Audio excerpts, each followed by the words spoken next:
নমস্কাৰ, মই সুমিদাস বৰুৱা আৰু এই মুহূৰ্তত লৈ আহিছোঁ এটা গুৰুত্বপূৰ্ণ খবৰ। ৰাম মন্দিৰৰ প্ৰাণ প্ৰতিষ্ঠাৰ বাবে অসমতো জাৰি কৰা হৈছে কেইবাটাও নতুন নিৰ্দেশনা। যিহেতু কাইলৈ ৰাম মন্দিৰৰ প্ৰাণ প্ৰতিষ্ঠা কৰা হ'ব, আজিৰ দিনটোত মুখ্যমন্ত্ৰী হিমন্ত বিশ্ব শৰ্মাই অসমবাসীলৈ কেইবাটাও নিৰ্দেশনা আৰু আহ্বান জনাইছে। কাইলৈৰ দিনটোত আপুনি কি কৰিব আৰু কি কৰিব নোৱাৰিব। আমি ইতিমধ্যে পূৰ্বতেও জনাইছোঁ, সকলো স্কুল বন্ধ থকাৰ লগতে স্কুল কলেজ বন্ধ থকাৰ লগতে চৰকাৰী কাৰ্যালয়ত অৰ্ধছুটিৰ ঘোষণা কৰা হৈছে। মাছ মাংস আৰু সুৰাৰ বিপণীসমূহো বন্ধ থাকিব। সকলো হিন্দু, মুছলমান, খ্ৰীষ্টান সকলো ধৰ্মাৱলম্বী লোকে পালন কৰিব লাগিব এই নিয়ম। ইছলাম ধৰ্মাৱলম্বীসকলে কাইলৈৰ দিনটোত মছজিদত নামাজ পঢ়ক, খ্ৰীষ্টিয়ানসকলে গীৰ্জালৈ যাওক আৰু অসমীয়াসকলে যিসকল আইমাতৃ আছে তেওঁলোকে গধূলি নামঘৰত নাম কীৰ্তন কৰক আৰু সকলোৱে নিজৰ ঘৰখনৰ লগতে ব্যৱসায়িক প্ৰতিষ্ঠানসমূহ আলোকিত কৰি তোলাৰ আহ্বান জনাইছে আজিৰ দিনটোত মুখ্যমন্ত্ৰী হিমন্ত বিশ্ব শৰ্মাই। কাৰণ ইয়াত এটা আধ্যাত্মিকতাৰ ভাৱ এটা থাকিব আৰু আমি অৱতৰীয়া দেৱালীও কৰিব খোজা নাই, কিন্তু অলপমান আলোকৰ ব্যৱস্থা কৰিলে, যে কোনোবাই যদি পাৰে ঘৰৰ সন্মুখত লিচু লাইটে লগালে, কোনোবাই পৰা নাই মাটিৰ চাকি এটা জ্বলালে, ঘিউৰ চাকি এটা জ্বলালে, ঘৰৰ সন্মুখত সন্ধিয়া চাকি এগছি জ্বলাবৰ বাবে মই আহ্বান জনাম। ইতিমধ্যে মই আৰু এটা আহ্বান জনাইছোঁ যে আমাৰ আই মাতৃসকলক ৰামলালা প্ৰতিষ্ঠা হোৱাৰ পিছত কালি গধূলি আমাৰ নিজৰ নামঘৰসমূহত আমি যাতে অলপ নাম কীৰ্তন কৰি পৰিৱেশটো আৰু অধিক এটা আধ্যাত্মিকতাৰ ৰূপ দিয়াৰ বাবে চেষ্টা কৰোঁ। মুঠতে 4টা অনুৰোধ যে চৰকাৰী কাৰ্যালয় 2টা বজাত খুলিব, গোটেই দিনটো বন্ধ থাকিব। শিক্ষানুষ্ঠান, বিশ্ববিদ্যালয়, ব্যক্তিগত শিক্ষানুষ্ঠান যিমান আছে সকলোৱে কালি দিনটোত সকলো বন্ধ থাকিব লাগে। কিন্তু ব্যক্তিগত শিক্ষানুষ্ঠানক মই অনুৰোধ কৰিম চৰকাৰী শিক্ষানুষ্ঠান বন্ধ থাকিব। ব্যক্তিগত শিক্ষানুষ্ঠানেই হওক বা ব্যক্তিগত দোকান পোহাৰ বা আন ব্যৱসায়িক প্ৰতিষ্ঠানসমূহ অন্তত ৰামলালাৰ মূৰ্তি প্ৰাণ প্ৰতিষ্ঠা কৰাৰ সময়ছোৱাত তেখেতসকলে যদি নিজৰ কমাৰ্চিয়েল এষ্টাব্লিছমেণ্ট বন্ধ কৰি ৰাখে, সেইটো অত্যন্ত আদৰণীয় হ'ব। তাৰ কৰ্মচাৰীসকলে অনুষ্ঠানটোত ভাগ ল'ব পাৰিব। সন্ধিয়া নিজৰ ঘৰত প্ৰদীপ জ্বলাবৰ বাবে আহ্বান জনাম। কোনোবাই যদি পাৰে লিচু লাইট, ৰঙা লাইট, কোনোবাই যদি পাৰে চাকি, কোনোবাই যদি পাৰে ঘিউৰ চাকি, মাটি তেলৰ চাকি, মিঠাতেলৰ চাকি, যি ধৰণে পাৰে, আৰু নামঘৰত গধূলি প্ৰাৰ্থনা।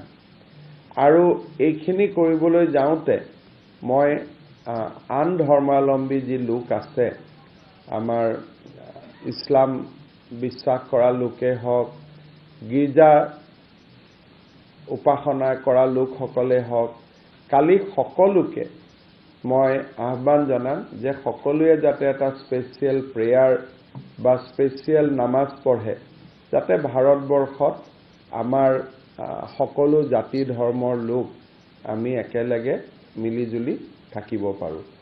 মই গধূলি যিটো নামঘৰত নাম কীৰ্তনৰ আহ্বান জনাইছোঁ, তাৰ লগতে মই ইছলাম ধৰ্মী লোকসকলক নামাজত, গীৰ্জাত যোৱা লোকসকলক চাৰ্চ ছাৰ্ভিচৰ সময়ত, উপাসনাৰ সময়তো অকণমান প্ৰাৰ্থনা কৰাৰ বাবে আহ্বান জনাম। কাৰণ এইটো আমাৰ হিন্দু ট্ৰায়াম্ফ নহয়, this is a triumph of Indian civilisation. ভাৰতীয় সভ্যতাৰ বিজয়। ই এটা ধৰ্মৰ বিজয় নহয়। এজন আক্ৰান্ত আহিছিলে আৰু ভাৰতৰ উপাসনাৰ স্থলী এটা ভাঙি দিছিলে।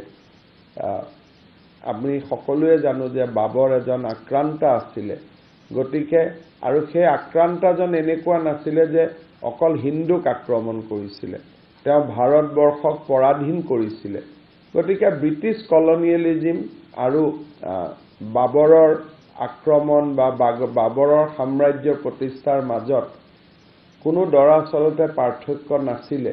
বাবৰ ৱাজ এ ফৰেন পাৱাৰ আৰু বাবৰে আমাক আমাৰ উপাসনাৰ স্থলী যিয়ে ধৰ্মৰ নহওক কিয় ধ্বংস কৰি নিজৰ নামত মছজিদ বনোৱাই হওক বা আন হওক, মই ভাবোঁ ই কোনো ভাৰতীয়ই ই একচেপ্ট নকৰে।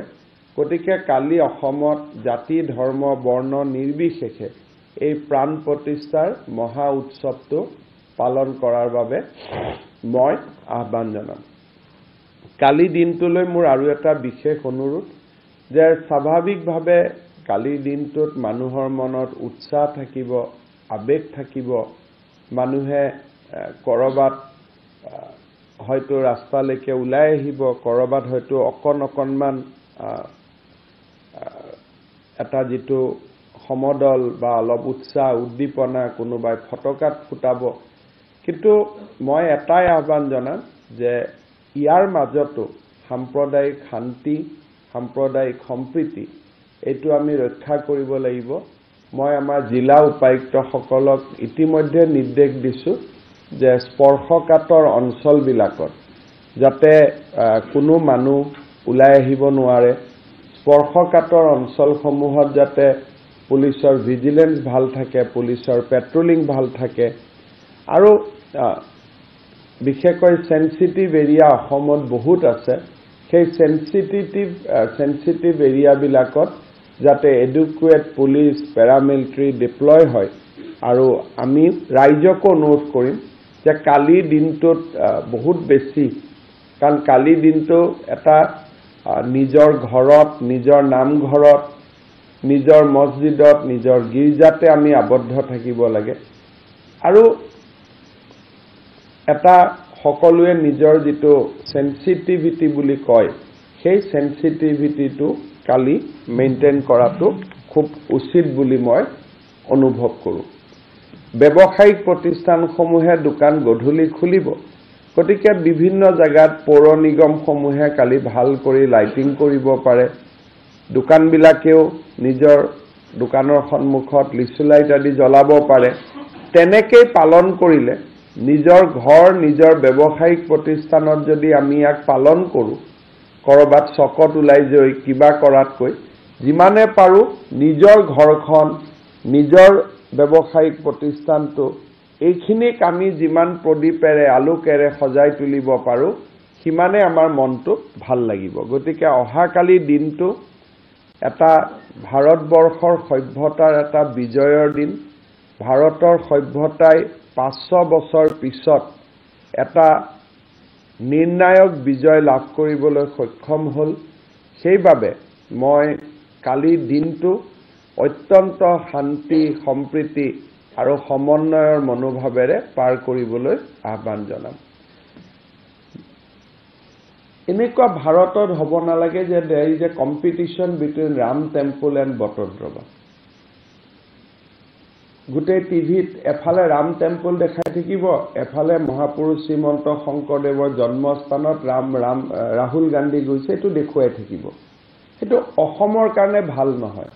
সেইকাৰণে তেখেতক মই অনুৰোধ কৰিম যে আপুনি অহাকালি ৰাম মন্দিৰৰ উদযাপন হৈ যোৱাৰ পিছত আপুনি বটদ্ৰৱা টেম্পললৈকে বা বটদ্ৰৱা সত্ৰলৈকে আহিলে আমাৰ ভাল লাগিব। নহ'লে টিভিত দুটা উইণ্ডো কৰি থাকিব, আমিতো বাধা দিব কাকো নোৱাৰো, but that two window will go against the image of Assam. এফালে ৰাম টেম্পল দেখুৱাই থাকিব, এফালে বটদ্ৰৱা দেখুৱাই থাকিব। There is no competition and he should not come and create that competition. That will be very, very sad for the people of Assam.